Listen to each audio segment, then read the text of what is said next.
नमस्कार। शुरू करছি ক্যালকাটা ডায়ালগসের আজকের প্রতিবেদন। খবরের অন্তরালের খবর। আমি মনোজ দাস।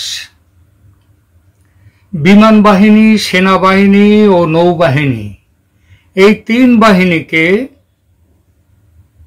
একত্র করে একটি বাহিনীর কমান্ডের মধ্যে নিয়ে আসার নাম ইন্টিগ্রেটেড থিয়েটার কমান্ড বা সংক্ষেপে আইটিসি। এই পরিকল্পনা বাস্তবায়নের কাজ ভারতের সেনাবাহিনীর ক্ষেত্রে সমাপ্তির মুখে। এই বিষয়ে প্রতিরক্ষা মন্ত্রী রাজনাথ সিং গত পরশু বৃহস্পতিবার 5 সেপ্টেম্বর লখনৌতে তিন বাহিনীর কমান্ডার ও সিনিয়র অফিসারদের সঙ্গে একটি গুরুত্বপূর্ণ বৈঠক করেছেন। সামরিক পরিভাষায় এই বৈঠক ছিল জয়েন্ট কমান্ডার্স কনফারেন্স। এই বৈঠকে সশস্ত্র বাহিনীকে একটি যৌথ সামরিক দৃষ্টিভঙ্গি তৈরি করতে এবং চীনের সাথে ক্রমাগত সামরিক সংঘর্ষ এবং অশান্তির পরিপ্রেক্ষিতে ভবিষ্যতের যুদ্ধে যে চ্যালেঞ্জগুলোর মুখোমুখি হতে পারে ভারত, তার জন্য প্রস্তুতি নিতে বলেছেন। চলমান রাশিয়া ইউক্রেন যুদ্ধ, ইসরায়েল হামাস যুদ্ধ, এর পাশাপাশি চীনের আগ্রাসী কাজকর্মের সঙ্গে সেদেশের শাসকের অন্দরে ক্ষমতা দখলের লড়াই থেকে নজর সরিয়ে দিতে যুদ্ধের সম্ভাবনা বেড়ে যাওয়ার কথা উল্লেখ করেছেন রাজনাথ সিং। কিন্তু সবচেয়ে প্রণিধানযোগ্য বিষয় হলো এই সঙ্গে তিনি উল্লেখ করেছেন বাংলাদেশের বর্তমান পরিস্থিতির কথা। বলেছেন এই পরিস্থিতিতে যেভাবে উস্কানি আসছে সীমান্তের ওপার থেকে, তার মোকাবিলার জন্য যথাযথ প্রতিষেধক ব্যবস্থা গ্রহণ করা প্রয়োজন হতে পারে। চীনের সঙ্গে আমাদের সম্পর্ক প্রায় তলানিতে এসে পৌঁছেছে এখন। 1949 সালে কমিউনিস্টরা চীনে ক্ষমতা দখলের পর থেকেই প্রতিবেশী যতগুলো দেশ আছে তাদের দখলদারির অভিযান চালিয়েছে। তিব্বতকে পুরো খেয়ে নিয়েছে, মঙ্গোলিয়ার বেশ কিছু অংশ দখল করে নিয়েছে, খেয়েছে ভারতের একটা অংশ, আর ভারতের একটা অংশ পাকিস্তান যেটা সেই নিয়ে নিয়েছিল দেশ স্বাধীন হওয়ার সময় থেকেই, তারপরেই সেই অংশটা আবার বেশ কিছুটা অংশ চীনকে উপঢৌকন দিয়েছে। তো এর পরেও কিন্তু চীনের খিদে মেটেনি। গত কয়েক বছর ধরে আপনারা জানেন ভারতের ডোকালামে জমি দখল করার চেষ্টা করছে, আমাদের সিকিমের ওখানে এসে গোলমাল করছে, অরুণাচলের ওখানে গোলমাল করছে। এটা নতুন নয়। ওদিকে পাকিস্তান এখন যুদ্ধের পরিস্থিতি না থাকলেও পাঞ্জাব এবং জম্মু কাশ্মীর সীমান্তে সন্ত্রাসবাদী কাজকর্ম বাড়িয়ে চলেছেই। সেই কাজ থেকে পাকিস্তানকে বিরত রাখার জন্য যদি রাজনাথ সিং এর বক্তব্যের মধ্যে পাকিস্তানের উল্লেখ থাকতো তবে কিন্তু বলার কিছু থাকতো না। কিন্তু পাকিস্তানের নাম তিনি নেননি, নিয়েছেন বাংলাদেশের নাম। এটাই সবচেয়ে লক্ষণীয়।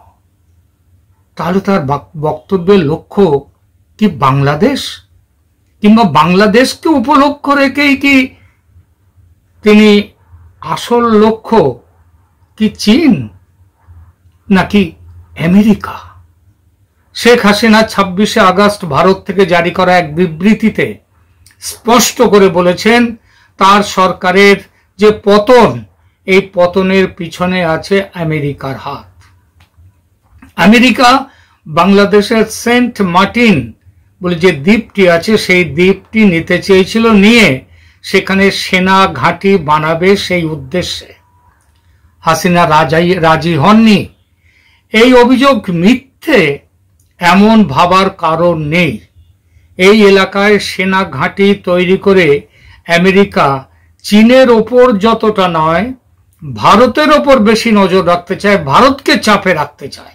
ভারতের ওপর খবরদারি করতে চায়।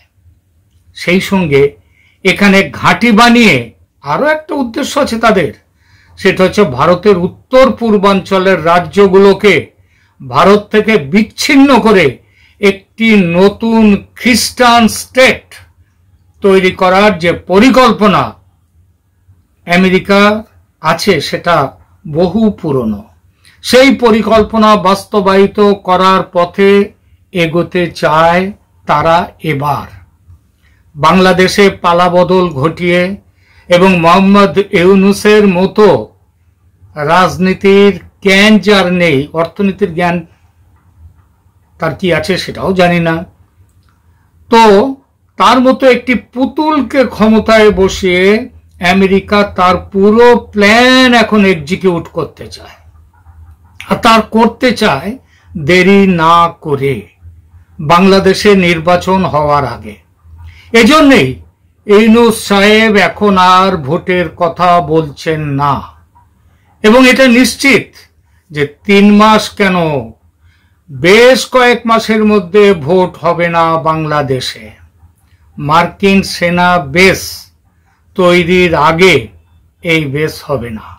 এই পরিস্থিতিতে ভারত কি হাত গুটিয়ে বসে থাকবে? তা বসে থাকতে পারে না।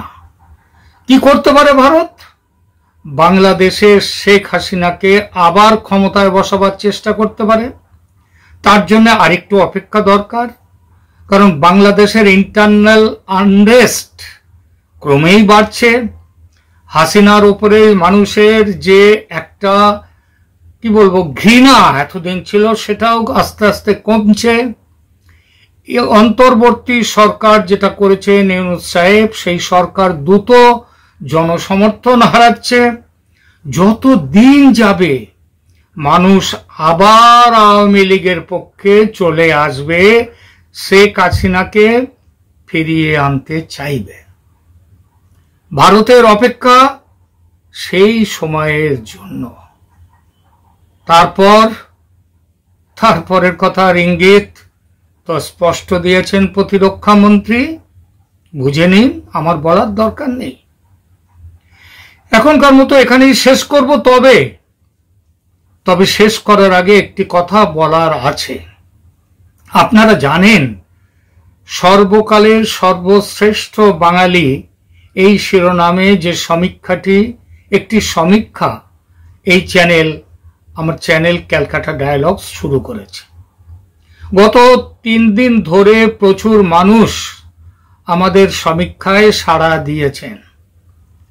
আপনি যদি এখনো আপনার তালিকা না পাঠিয়ে থাকেন, সেটা পাঠিয়ে দিন। 5টি নামের একটি তালিকা আপনার পছন্দের ক্রম অনুসারে, এবং তালিকাটি তৈরি করুন, করে পাঠিয়ে দিন আমাদের কমেন্টস। এই যে চ্যানেলের আজকের যে প্রতিবেদন, প্রতিদিনের প্রতিবেদনেই এটা থাকবে, সেখানে পাঠিয়ে দিন।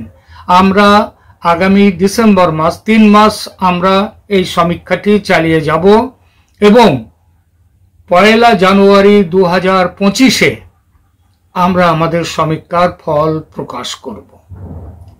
আপনারা এই কমেন্ট সেকশনে পাঠাতে পারেন, অথবা আপনারা আমাদের যে ইমেল অ্যাড্রেস calcatadialogsmanoj@gmail.com, এই ঠিকানায়, এই ইমেল অ্যাড্রেসে আপনারা পাঠিয়ে দিন আপনাদের পছন্দের তালিকা। আর একটা কথা এই সাথে বলবো যে আপনারা আমাদের এই চ্যানেল, নবীন চ্যানেল, মাত্র 3 মাস বয়স, 3 মাস হয়নি, 2 মাস কয়েকদিন, এই চ্যানেল আমরা অনেক এরই মধ্যে মানুষের আপনাদের আশীর্বাদ পেয়েছে। আমরা চাইব যে আপনারা আমাদের এই চ্যানেলকে সবাই সাবস্ক্রাইব করুন। যারা সাবস্ক্রাইব করুন, আমাদের সাবস্ক্রিপশন দিন আমাদের এই চ্যানেলকে, এবং আমাদের পাশে থাকুন। আজ এই পর্যন্ত। এখানে সবাইকে নমস্কার জানিয়ে শেষ করছি আজকের প্রতিবেদন।